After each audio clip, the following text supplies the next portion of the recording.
Yan 'to. Alam ko may mga nakakita na sa inyo nito, eh, nakapanood na. Kumalat 'to sa ano, eh, sa social media, sa TikTok, sa Facebook. Kumalat 'to lahat, eh, lalo sa YouTube kumalat din 'to, eh. Yung namamasyal lang siya tapos nilapitan siya ng mga OFW doon sa Canada, 'di ba? Grabe, yan ang Pilipino, yan ang mukha ng Pilipino. Yan ang ang emotion ng Pilipino. Sobrang galit, 'di ba? Nakakahiya. Nakakahiya siya ron. Ah, inano siya nung ano eh, may kasama nga 'to eh, yung bading eh, dapat focus ko sa kanila, sinampal niyo yung bading na kasama niyan eh. Malis ka nga diyan, paharang-harang ka, hindi naman ikaw yung kailangan namin eh.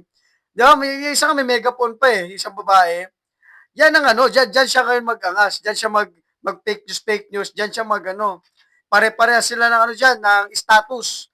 Pare-parehas sila diyan kasi ibang bansa na yan eh, diyan sa Vancouver sa Canada. Wala siyang palag sa mga OFW. Ano, kahit saan kasi ito magpunta eh, kahit saang bansa, meron talagang mga Pilipino. Kaya yung mga galaw nito ni Auntie Nuclear na pagpe-fake news, palengkera, yung mga ganyan, yung lahat na lang ng kasinungalingan, lagi niyang sinasabi. Lahat, pare-paras kasi sila eh. Di ba? Mukhang nakakahiya. Kaya ginawa niya doon. Alam mo yung anong ginawa niya? Pumunta sa pulis. Yung pulis nagkakape, hingi ng tulong, hingi ako tulong, tapos nalapitan ako ng mga kababayan ko. Di ba dapat matuwa ka? Nalapitan ka ng kababayan mo. Sila hindi. Kahit saan yan magpunta yan si Marcos, kahit saan bansa magpunta yan, ikakahiya, isusuka ng mga Pilipino yan. Dahil sa patuloy na ginagawa niya, na akala niya ang galing-galing niya pa din. Akala ni Castro ang galing-galing niya pa din. Hindi nila yun pinapansin eh, talagang binawalang hiya, binabalahura nila mga Pilipino eh. Patuloy lang sila sa ganyan nilang gawain. Kaya tignan mo, di ba, pumunta sa Canada, halos ano siya ng mga tao doon, ng mga Pilipino eh. Sabi niya my freedom of expression tayo. Yes, totoo naman, meron. Kaya kaya wala kang magagawa kung kuyugin ka sa mga salita diyan. Kahit anong masasakit na salita, wala kang magagawa. Kahit anong ibato sa iyo ng mga Pilipino diyan, 'di ba? Kaya lang sabi niya daw pero hindi naman kailangan maging bastos. Sino ba ang bastos? Ate Claire, tanungin mo sarili mo, sino ang bastos? Kayo na mga nasa gobyerno o yung mga Pilipino na gusto lang ng transparency? Lakas ang lubong magsabi ng bastos. Binastos ka ba? Hindi. Nag-ano lang sila ng emotion nila. Kasi nga, wala kayong pinapakinggan kahit anong namin, rally, kahit anong gawin. Wala kayong pinapakinggan. Kaya hindi natatapos ang rally, ang gulo rito. Kasi puro kayong mga magnanakaw lahat, puro kayong mga, dapat talaga di kayo binigyan ng authority na magkaroon ng posisyon sa gobyerno. Puro kayong mga ungas dyan. Hindi kayo dapat naging leader. Hindi kayo dapat sa Malacanang. Puro pagdanakaw, puro mga kasinungalingan, lahat. Ano sasabi mo, bastos ang Pilipino? Hindi ka nila binastos, gaga. Hindi ka nila binastos. Sabi niya, Pilipino kayo. Hindi naman ganyan ugali ng mga Pilipino. Ikaw, Pilipino ka rin. Hindi naman ganyan ugali ng mga Pilipino ah. Nilamon kasi kayo ng pera. Kapag pera ang involved, nag-iiba ang ano ninyo, nag-iiba ang pagkatao ninyo. Ikaw, lalo ka na, napakasinungaling mo, napaka-fake news mo, ikaw pa tagapagsalita ng Malacanang, napakasinungaling mo. Tapos, nagantihan ka lang ng ng mga Pilipino kasi papunta-punta pa kasi kayo ng ibang bansa eh. Akala nyo, napaka-famous nyo eh. Famous naman kayo, kaya lang sa hindi magandang pamamaraan, sa hindi magandang tingin ng mga Pilipino. Ano kaya pakiramdam ng mga Canadian? Ba't ganito? Yung nila, yung tagapagsalita sa palasyo, yung pati yung presidente, ba't ganito parang galit na galit sila, o di ba? Kasi mga magnanakaw kasi kayo lahat diyan. Tapos nagagalit pa siya, sabi niya, dapat hindi kayo bastos. Ikaw ang bastos in the first place. Ikaw ang bastos. Tagapagsalita ka ng Malacanang, puro Duterte ang inaano ninyo. Lahat kayo, pati si Boying. Puro kayo mga bastos, puro kayo mga walang kwentang leader. Mga demonyo kayo diyan sa natin, sa Malacanang, mga demonyo kayo diyan. Ginagamit niyo lahat ng puwersa, ginagamit niyo lahat ng posisyon ninyo para pabagsakin ang mga kalaban nyo sa politika. Anong ginagawa nyo? Gayan, hindi kayo naglilingkod sa mga Pilipino. Kaya pag maglabas ng hininaing ang Pilipino, dapat hindi ka maging balat sibuyas. At saka, kung hihimayin naman, totoo naman sinasabi ng mga Pilipino dyan eh. Tapos may nagsasabi pa, dahil daw sa ginawa nila kay Claire Castro na palengkera, sabi ano daw, ipa-deport daw ang mga OFW na kumuyog. Unang-una, di siya kinuyog. Hindi siya kinuyog, unang-una. Kinuyog siguro ng mga ralista para sigawan siya pasagutin. Hindi naman siya sumagot eh.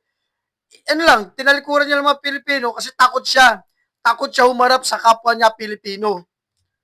Sana daw ipa-deport ng Canadian government.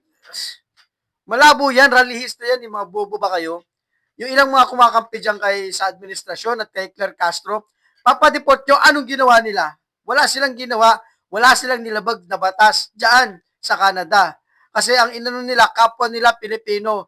Pilipinong leader na magnanakaw, walang mali doon. Kasi wala naman sila pinapakinggan eh. Pinaabot pa nila dyan sa Canada. Kahit sa magpunta yan, tignan mo, nung pumunta nung Japan, di ba, nakaraan, sumalubong sa kanya.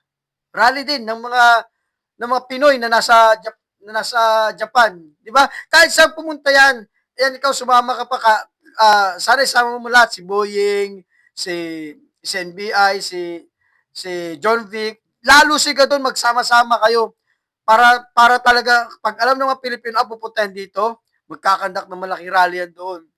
Siyempre, may mga ano na yan may mga citizen na doon eh. Kakandak yan sila. Yung para kasi may ibang rally na kailangan ng permit, illegal nila muna yun eh. Para pag mapag-rally sila, naku, pantay-pantay lang sila dyan doon.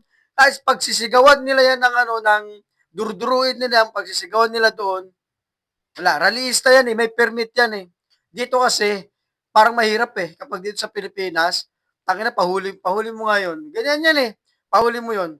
Sabi nga ni John Vic eh, okay lang yan, basta huwag lang kayo lalabag sa batas, ang putang inang batas.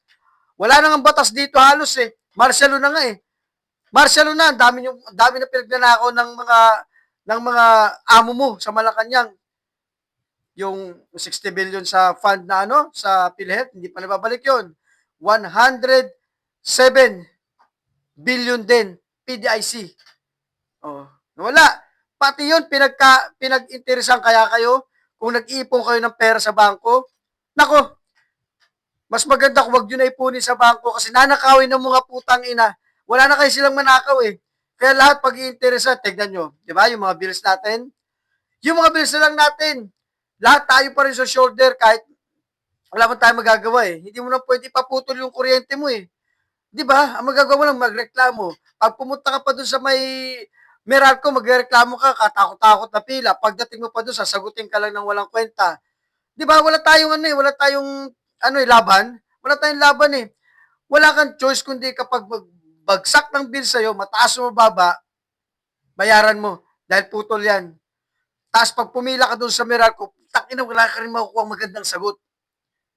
Kaya anong gagawin? Tapos sabi ng tagapagsalita, wag daw i-post. Ano gusto gawin namin, di ba? Yung sa PhilHealth, tinakaw.